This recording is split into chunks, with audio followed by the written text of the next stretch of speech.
सारा प्रणाम, सारा समय में आपका स्वागत है। मैं हूं अनुज शर्मा। बुलेटिन की शुरुआत करेंगे आज की बड़ी खबरों के साथ। मुख्यमंत्री पुष्कर सिंह धामी आज देहरादून में कई कार्यक्रमों में शामिल होंगे। हासिल जानकारी के मुताबिक मुख्यमंत्री राज्य स्तरीय मार्गदर्शक समिति की बैठक में शामिल होंगे। यह बैठक सचिवालय में होगी और उसके बाद मुख्यमंत्री उच्च शिक्षा चिंतन शिविर अंतर्गत राज्य स्तरीय नैक प्रत्यापन कार्यशाला एवं प्रशिक्षण कार्यक्रम में शामिल होंगे। यह कार्यक्रम वेदांता सभागार और डीआईटी विश्वविद्यालय में होगा और उसके बाद विधानसभा क्षेत्र राजपुर के अंतर्गत विभिन्न विकास कार्यों का लोकार्पण और शिलान्यास करेंगे। इंदिरा मार्केट पुनर्विकास परियोजना का भूमि पूजन का कार्यक्रम भी आज है, जिसमें मुख्यमंत्री शामिल होंगे। उसके बाद सीएम होमगार्ड स्थापना दिवस के अवसर पर आयोजित सांस्कृतिक संध्या ऊधम कार्यक्रम में शामिल होंगे।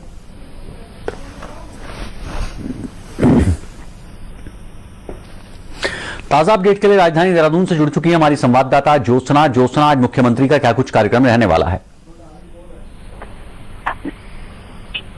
अनुज, देखिए, आज मुख्यमंत्री के काफी बिजी शेड्यूल है। हालांकि वो देहरादून नहीं है, लेकिन सुबह सबसे पहले 10:30 बजे राज्य स्तरीय मार्गदर्शक समिति की एक बैठक होगी। इसमें काफी कह सकते हैं कि कोर कमेटी है और बहुत सारी चीजों को लेकर के इसमें बातचीत होता है, मंथन होता है। सरकार की जो योजनाएं हैं, सरकार जिस तरीके से काम कर रही है या क्या किया जाना है, मुख्यमंत्री की घोषणाएं, हर विषय पर बातचीत होती है। और इसके बाद अगर हम बात करें तो उसके बाद मुख्यमंत्री संभवतः उत्तराखंड में ऐसा पहली बार हो रहा है कि उच्च शिक्षा को लेकर एक चिंतन शिविर आयोजित किया जा रहा है, ताकि हायर एजुकेशन में किस तरीके के आगे प्रयोग किए जाएं, किस तरीके के सुधार किए जाएं, उसे लेकर के ये एक कार्यक्रम होगा। इस कार्यशाला में मुख्यमंत्री शामिल होंगे और फिर मुख्यमंत्री खास तौर पर राजपुर क्षेत्र को लेकर के कई योजनाओं का कह सकते हैं कि लोकार्पण और शिलान्यास करेंगे और देर शाम होमगार्ड के आज समापन समारोह में भी शामिल होंगे, जहां रंगारंग सांस्कृतिक कार्यक्रम होगा। इसके अलावा जो भी सरकारी काम होते हैं वो बीच में करते रहेंगे। अनुज जी जी, ज्योत्सना, आप बनी रहिए हमारे साथ। आगे बढ़ेंगे, रुक करेंगे खबर का। होमगार्ड्स और नागरिक सुरक्षा विभाग के स्थापना दिवस के मौके पर देहरादून में एक कार्यक्रम का आयोजन किया गया है। कार्यक्रम में मुख्यमंत्री धामी ने भी शिरकत की है। मुख्यमंत्री धामी ने कहा है कि कोरोना महामारी के दौरान होमगार्ड्स के जवानों ने एक योद्धा की भूमिका निभाई है। महामारी के दौरान उनकी कर्तव्य निष्ठता को हमेशा याद किया जाएगा। मुख्यमंत्री ने कहा है कि जिस भी मोर्चे पर उन्हें तैनात किया जाता है, वहां पर वो पूरी कर्तव्य निष्ठता के साथ काम करते हैं।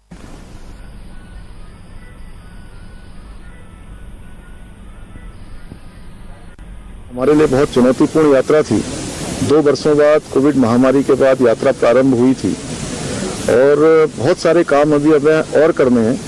इस बार यात्रा की तैयारी हम अभी से करने वाले हैं और जिससे कि जो अगर कहीं पर जो भी हमारी कमी रही है या हम और बेहतर जो कर सकते हैं उनको और बेहतर करें।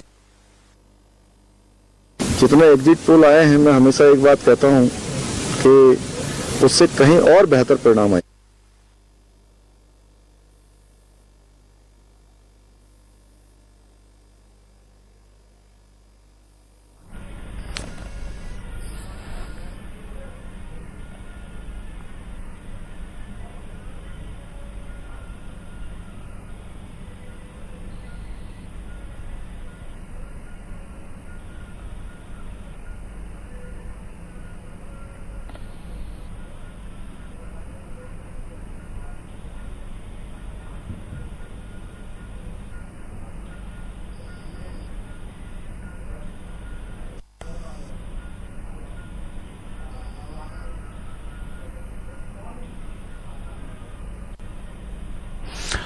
बाबा साहेब भीमराव अंबेडकर के परिनिर्वाण दिवस के मौके पर देहरादून में मुख्यमंत्री धामी ने बाबा साहब को श्रद्धा सुमन अर्पित किए हैं। मुख्यमंत्री धामी ने डॉक्टर भीमराव अंबेडकर के चित्र पर माल्यार्पण कर उन्हें श्रद्धांजलि अर्पित की है। मुख्यमंत्री धामी ने कहा है कि संविधान निर्माता डॉक्टर अंबेडकर हमेशा वंचितों और शोषितों के उत्थान के लिए समर्पित रहे हैं। सामाजिक न्याय हेतु किया गया उनका संघर्ष हम सभी को प्रेरणा देता रहा है।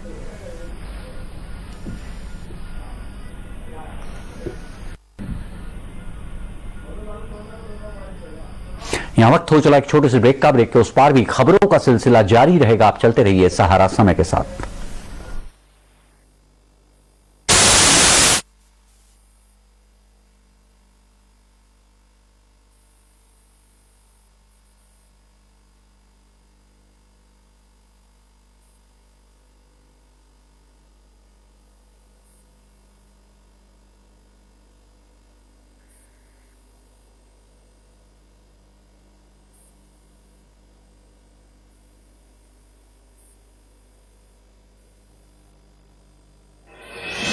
आत्मनिर्भर भारत के सपने को साकार करने के लिए महिला सशक्तिकरण का अहम योगदान रहेगा, ताकि समाज में आर्थिक सबलता लाने में लैंगिक समानता भी शामिल रहे। मातृ शक्ति के विकास हेतु उत्तराखंड सरकार ने लखपति दीदी योजना शुरू की है। इस योजना के तहत प्रदेश सरकार ने फैसला लिया है कि वर्ष 2025 में जब उत्तराखंड अपनी स्थापना का रजत जयंती वर्ष मना रहा होगा, तब तक प्रदेश की 1.25 लाख महिलाओं को स्वरोजगार से आत्मनिर्भर बनाने के साथ साथ लखपति बनाने का लक्ष्य पूरा किया जाएगा। इसके लिए उन्हें ऋण, तकनीकी मार्गदर्शन, प्रशिक्षण, उत्पादों के विपणन आदि की सुविधा उपलब्ध कराई जाएगी।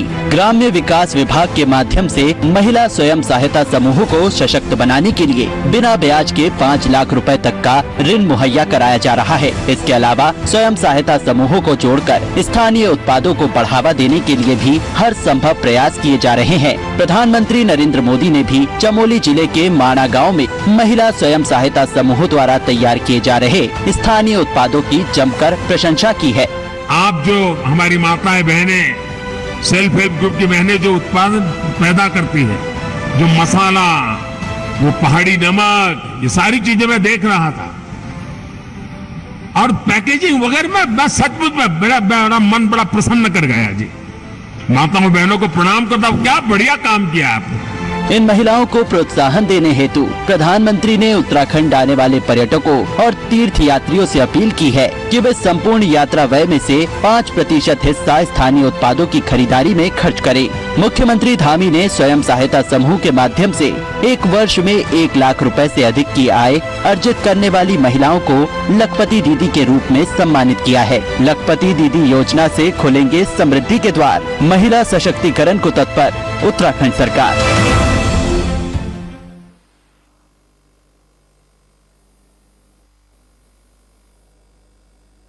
एक्शन टेसा का HDHMR बोर्ड चाहिए। वो हरे बोर्ड निकाल दे भाई। पर ये तो एक्शन टेसा का HDHMR बोर्ड नहीं है। सारे हरे बोर्ड एक जैसे ही होते हैं। हम बैठे हैं ना। क्या ये दीमक बोरर रेजिस्टेंट है? हम बैठे हैं ना। और वाटर रेजिस्टेंट? हम बैठे हैं ना। दे दो। किसी भी हरे बोर्ड को HDHMR समझकर घर लाओगे तो पछताओगे, क्योंकि सिर्फ एक्शन टेसा का HDHMR बोर्ड ही है वाटर, टर्माइट और बोरर रेजिस्टेंट।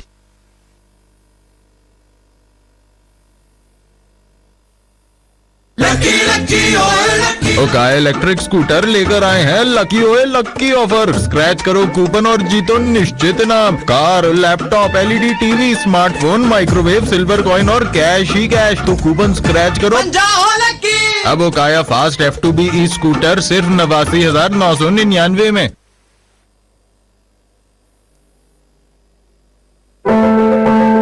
घर घर की बेटियों को शिक्षित और सशक्त बनाने के लिए केंद्र सरकार की बेटी बचाओ बेटी पढ़ाओ महाअभियान ने देश के सभी राज्यों को प्रेरित किया है। इसी कड़ी में प्रदेश की बेटियों के प्रति उत्तराखंड सरकार ने भी सार्थक पहल की है, जिसका अनुपम उदाहरण है नंदा गौरा कन्याधन योजना। इस योजना के अंतर्गत गरीबी रेखा से नीचे आने वाले परिवारों की कन्या के जन्म से लेकर उनकी शिक्षा और विवाह तक राज्य सरकार हर कदम पर उनके साथ खड़ी रहती है। बेटी के जन्म पर 11,000 रूपए की सहायता राशि, 12वीं पास करने वाली बालिकाओं को 51,000 रूपए की सहायता राशि, 51,000 रूपए की राशि को 5 साल अवधि के लिए फिक्स्ड डिपॉजिट, 5 साल की अवधि पूर्ण होने पर 75,000 रूपए की राशि की सुविधा दी जाती है। प्रदेश के मुख्यमंत्री पुष्कर सिंह धामी ने नंदा गौरा कन्याधन योजना के अंतर्गत प्रदेश की लगभग 82,000 लाभार्थी बालिकाओं के खाते में 323 करोड़ 22 लाख रुपए की धनराशि डिजिटल माध्यम से ट्रांसफर की। 2017-18 सत्र की 5,310 बालिकाओं,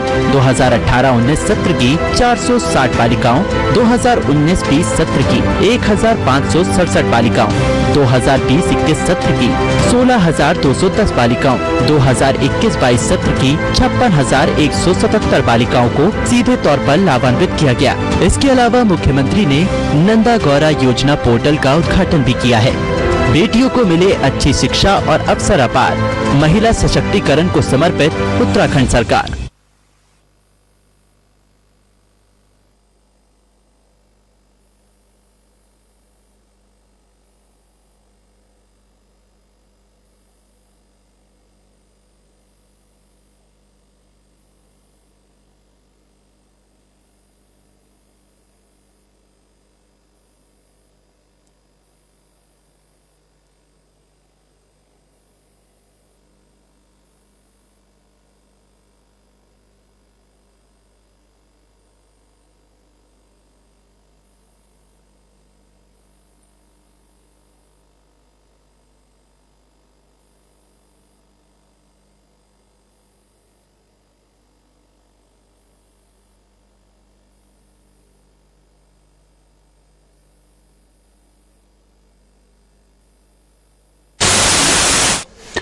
ब्रेक के बाद एक बार फिर से आपका स्वागत है। ऋषिकेश अंकिता भंडारी हत्याकांड में डीजीपी पर एफआईआर दर्ज करने के लिए कांग्रेस ने एसएसपी को पत्र लिखा है। कांग्रेस ने डीजीपी पर निजता के अधिकार के उल्लंघन का आरोप लगाया है। उनका कहना है कि डीजीपी ने जानबूझकर अंकिता के पिता का ऑडियो वायरल किया है।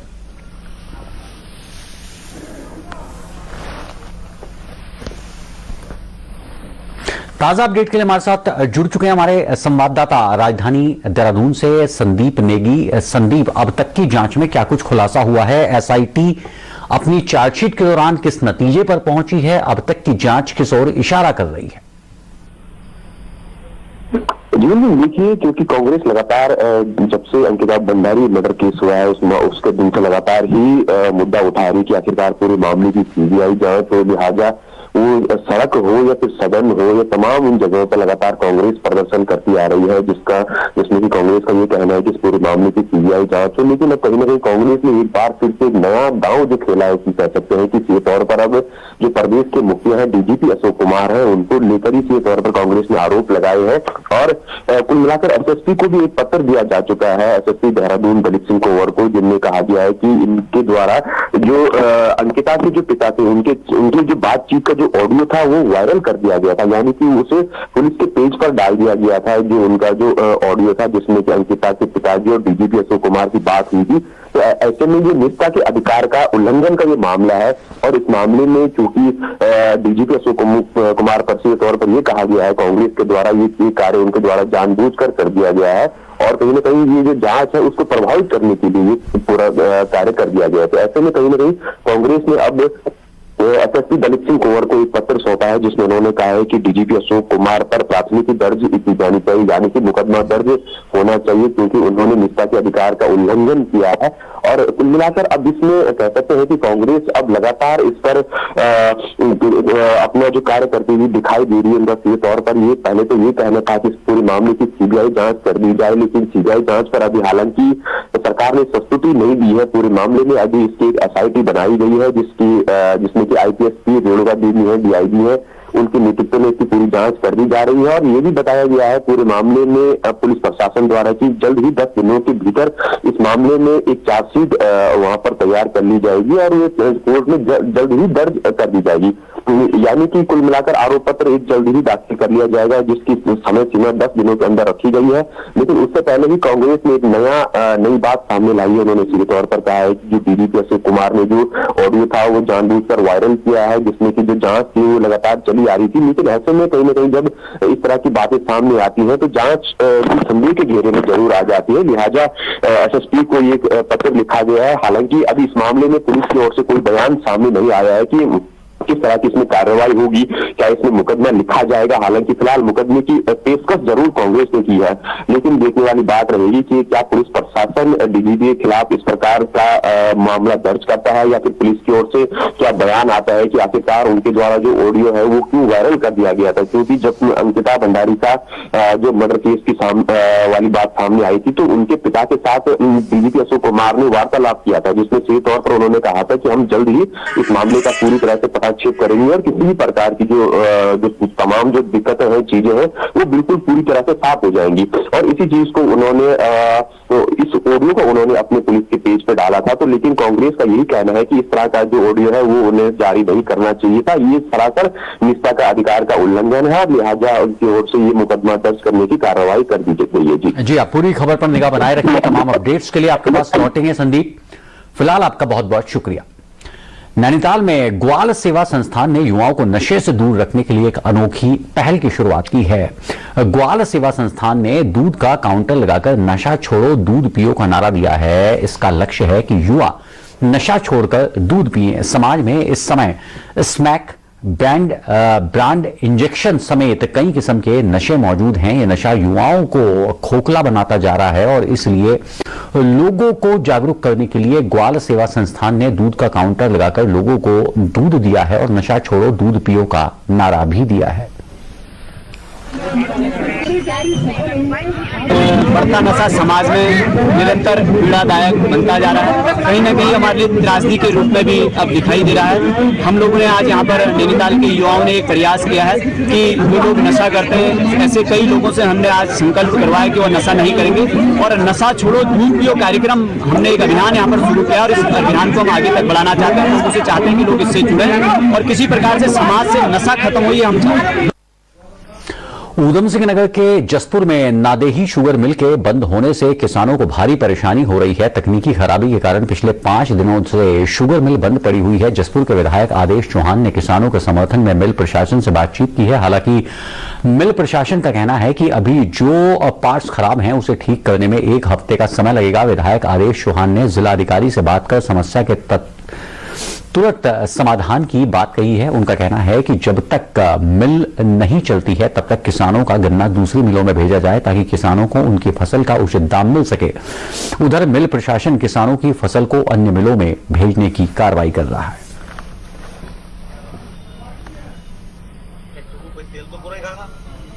उस फैक्ट्री की पहली बात तो हमारी फैक्ट्री चली देर से थी, जिसके कारण हमारे किसान परेशान हैं, क्योंकि किसान का गन्ना गिर जाता है तो उसके गेहूं की फसल की बुआई हो जाती है। तो लगभग 15 दिन तो लेट चली और लगभग अब 5 दिन बंद हुए हुए, 5 ही दिन, बल्कि मैं तो सप्ताह मान रहा हूँ और बंद रहने की उम्मीद है। जो इसमें कमी पाई गई है, जो फॉल्ट हुआ है वो लंबा है, क्योंकि वो गाजियाबाद भेज रहे हैं, वहां से आने में उस पार्ट्स को कितना टाइम लगता है।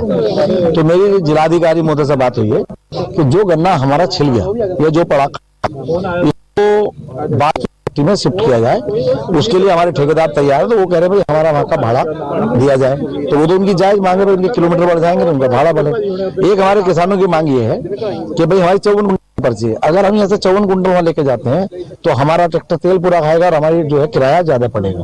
तो उसका हमें या तो भाड़ा बढ़ा, मतलब वो बढ़ा दिया जाए, भार 2 पर्चों की 1 पर्ची बना के। तो वो बात चल रही है। तो जिलाधिकारी मैं कमिश्नर से बात करना, यही बात जो है अपने जीएम साहब को बोली है। इस पर हमारे किसान भी सहमत है, क्योंकि किसान कभी भी विवाद नहीं चाहते।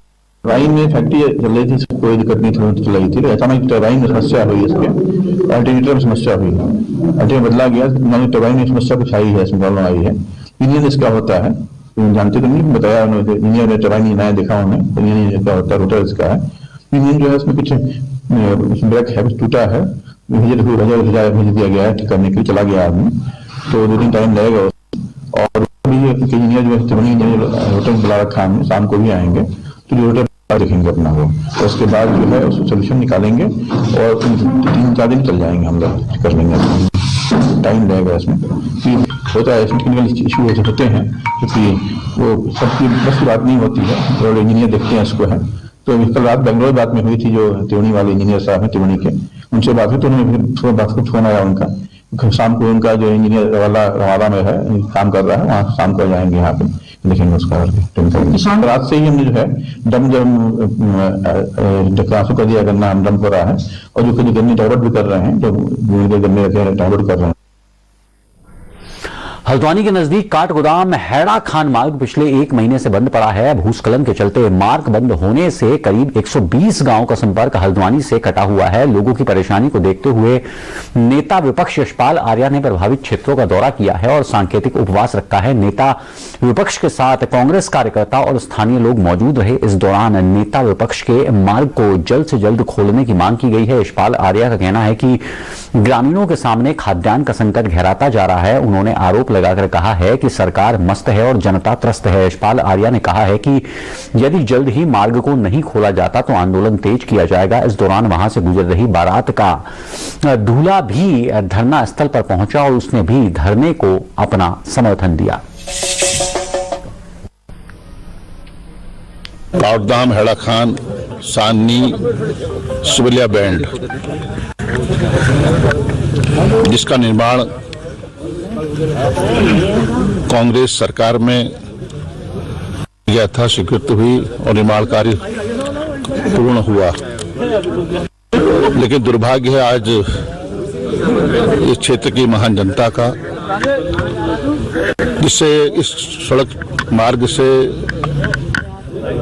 लगभग 90 गांव जुड़े हुए हैं और माध्यम यही मार्ग है। लेकिन पिछले महीने से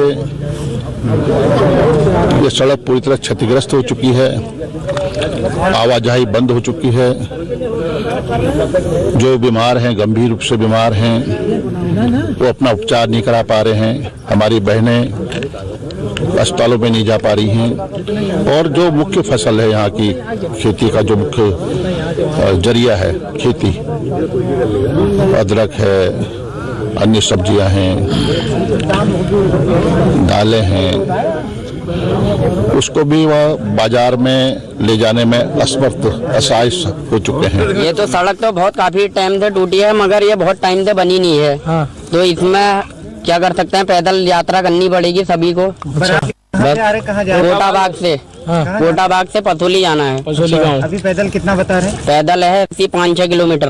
अच्छा, चढ़ाई। हाँ बस पैदल ही जाना है। तो दुल्हन लेके पैदल आएंगे वापस? हाँ। कौन से गांव में पसोली गाँव में जा रही है। संघर्ष कितना है? संघर्ष तो बहुत करना पड़ेगा।